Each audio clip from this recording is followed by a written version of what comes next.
আলো নিভে গেল। ছায়া ঘরের ছায়া এপিসোড 4।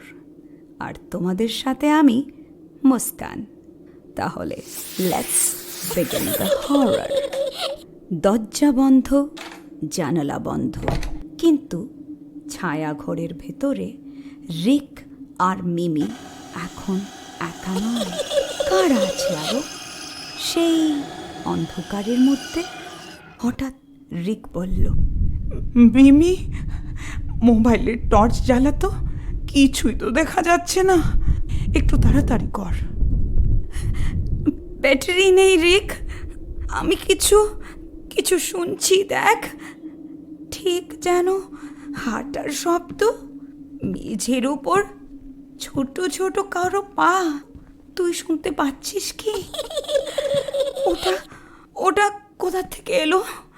হঠাৎ অন্ধকারের মাঝে একজোড়া ছোট ছোট পা দেখা যায়। একটা মেয়ের ছায়া। তার মুখ দেখা যায় না, কিন্তু তার হাত যেন কিছু ধরেছে, যেন একটা পুতুল। তুই কি দেখলি? একটা মেয়ে? ও এখানে কি করছে মিমি? কি করছে এখানে? ও তো আমাদের দিকে হাঁটছে গো রিক, আমরা এখন পালাবো কোথায়?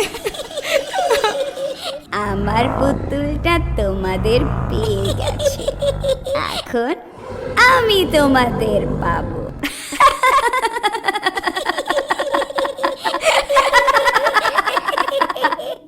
মিমি, পালা মিমি, এখনই তাড়াতাড়ি কর। রিক আর মিমি ছুটে যেতে গিয়ে ঠুকে পড়ল দেওয়ালে।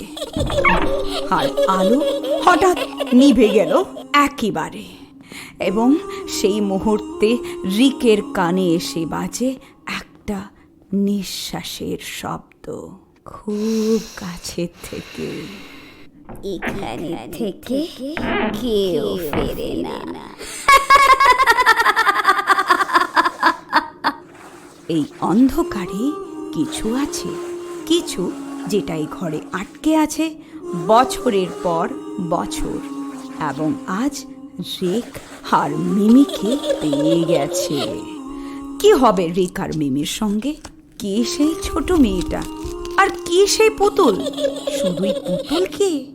সব জানতে হলে শুনে যেও পরবর্তী পর্ব ছায়া ঘরের ছায়াতে।